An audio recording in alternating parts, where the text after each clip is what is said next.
दिवाली का दिन था। हर रोज रोशनी ही रोशनी दिखाई दे रही थी, लेकिन गर्भवती सुषमा के घर पर तो अंधकार ने अपना काला साम्राज्य स्थापित कर रखा था। उसकी दोनों बेटियां 10 साल की सीमा और 7 साल की रीमा का रो रो कर बुरा हाल था और सुषमा तो पिछले 2 घंटे से बेहोश पड़ी थी। नहीं बाबा, ये क्या हो गया बाबा, ये क्या हो गया? इस दिवाली हमारे घर पर ये कैसा अंधकार छा गया लक्ष्मी माता, ये कैसा अंधकार छा गया? दोनों बेटियां अपने पिता की लाश के आगे फूट फूट कर रोए जा रही थी।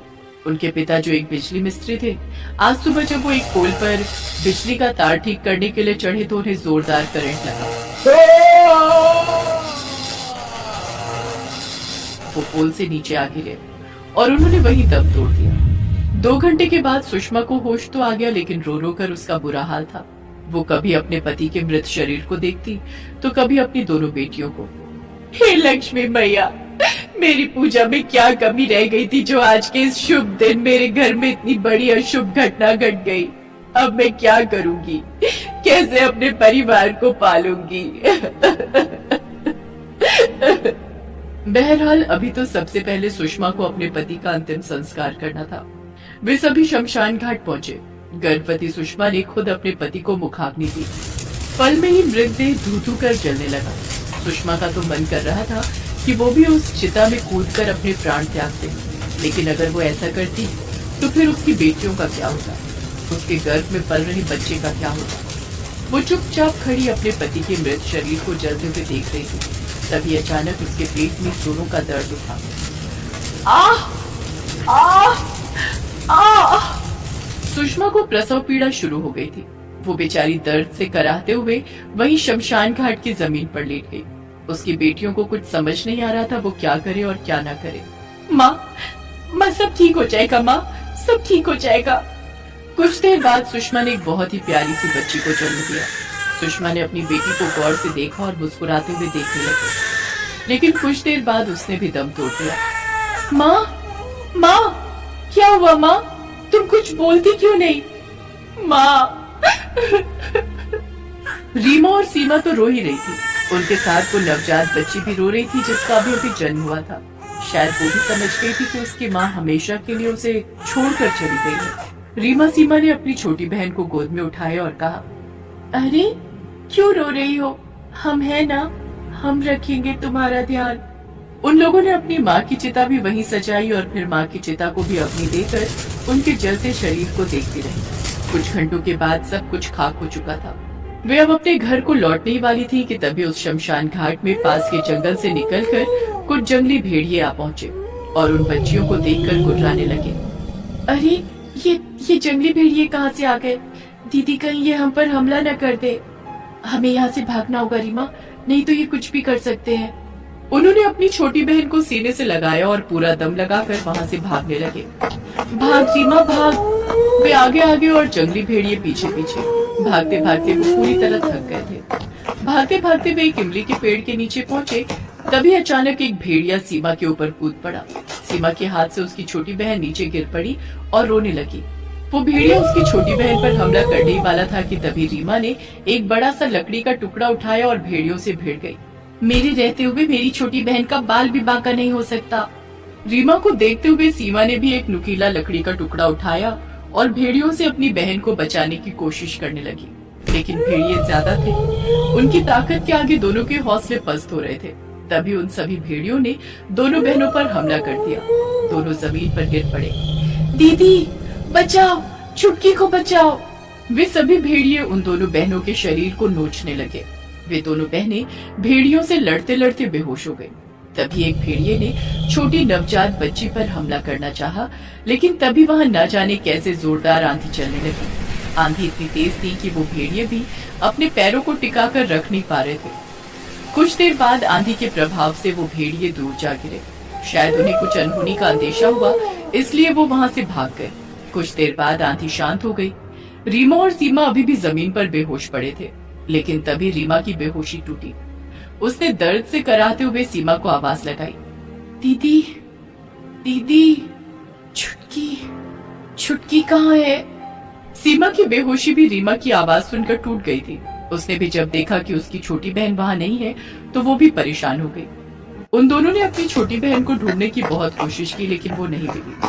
उन्हें लगा कि उन भेड़ियों ने उसे मार डाला। रोते रोते वो घर लौट गई। पता नहीं इतनी सारी परीक्षाएं हमारी क्यों हुई। बाबा मर गए, माँ मर गई, चुटकी को भी भेड़ियों ने मार डाला।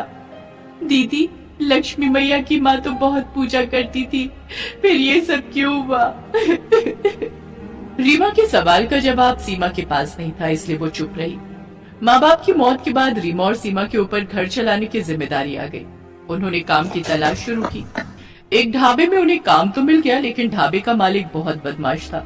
वो उनसे बहुत काम करवाता और बदले में सिर्फ 10 रुपए देता, और कभी कभी तो वो भी नहीं देता। साहब ऐसा मत कीजिए, हम दोनों बहनों ने पूरा मन लगाकर काम किया है, हमें हमारे पैसे दे दीजिए, नहीं तो हम क्या खाएंगे? वैसे भी आप इतने सारे काम का सिर्फ 10 रुपया ही तो देते हैं। तो क्या 10,000 दूं तुम लोगों को? देखो, मैं ऐसा ही हूँ, तुम्हें करना है काम तो करो, नहीं तो पतली गली पकड़ो और भागो यहाँ से। उस ढाबे के मालिक ने दोनों को काम से निकाल दिया। एक बार फिर से उनके सामने जिंदगी नई परीक्षा ले रही थी, लेकिन उन्होंने भी तय कर लिया था कि वो हार नहीं मानेंगे। इसलिए उन्होंने तय किया कि वो अपना खुद का काम करेंगी। दीदी, अपने पास तो बिल्कुल पैसे नहीं है, तो फिर हम अपना काम कैसे करेंगे? रीमा, पैसे नहीं है तो क्या हुआ, भगवान है ना, अपनी लक्ष्मी मैया है ना। तुम्हें पता है ना, माँ हमेशा कहा करती थी कि जब सारे रास्ते बंद हो जाएं, तो आंख मूंद कर लक्ष्मी माता का ध्यान करना, रास्ता जरूर निकलेगा। उन दोनों बहनों ने वही किया और सच में रास्ता निकल भी गया। उन्हें याद आया कि उस दिन जब वो भाग रहे थे तो जंगल के पास उन्हें एक इमली का पेड़ मिला था। उन्होंने उस इमली को तोड़कर बाजार में बेचने का तय किया। वो हर दिन वहाँ जाते और इमली तोड़कर लाते। वो इमली साधारण इमली से अलग होती, इसलिए वो हाथों हाथ बिक जाते। अरे, आज भी खत्म हो गई वो इमलियाँ। देखो, ये एडवांस पैसे रख लो, लेकिन कल मेरे लिए वो इमली जरूर रखना। हाँ। धीरे धीरे इमली का इनका व्यापार खूब फलने फूलने लगा और उनकी आर्थिक समस्या धीरे धीरे हटने लगी। 5 साल हो गए थे उन्हें ये काम करते करते। अब तो उन्होंने एक छोटा सा मकान भी बना लिया था और एक दुकान भी खोली थी, जिसमें इमली का अचार और इमली की चटनी भी बेचा करती थी। अब उनके पास पैसे भी थे, अपना घर भी, लेकिन हर दिन वो अपनी माँ पिता को याद करते, खासकर अपनी छुटकी को याद कर उनकी आंखों में आंसू आ जाते। मत रो रीमा, शायद भगवान की यही मर्जी थी, इसलिए तो ये हुआ।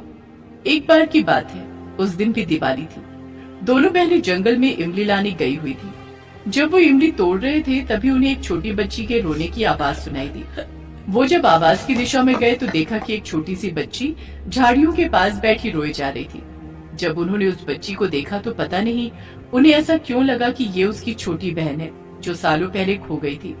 रीमा और सीमा ने जब उससे पूछा कि तुम्हारे माता पिता कहाँ हैं और तुम जंगल में कैसे आई, तो मैं यही रहती हूँ अपने बाबा के साथ।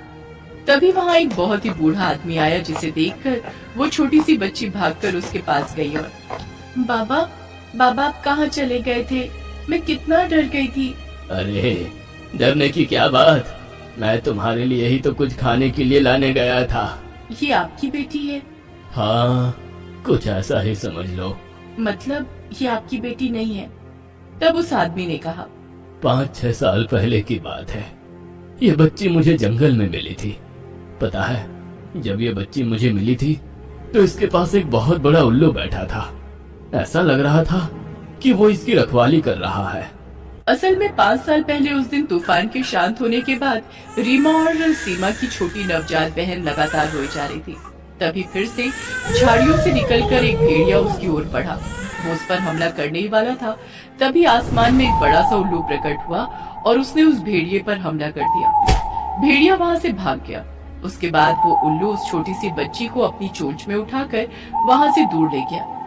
बाबा, ये बच्ची हमारी छोटी बहन है जो 5 साल पहले खो गई थी। उसके बाद रीमा और सीमा ने पूरी कहानी उस बूढ़े आदमी को बताई, जिसे सुनकर वो आदमी रो पड़ा और रोते हुए उसने कहा कि ये तो लक्ष्मी माता का ही चमत्कार है बच्चियों। तभी तो देखो, आज दिवाली के दिन ही खोई हुई तुम्हारी बहन तुम्हें वापस मिल गई है। अपनी खोई हुई छुटकी के वापस मिलने से रीमा और सीमा बहुत खुश हुई और उन्होंने जोर से कहा, जय माता लक्ष्मी की। राखी के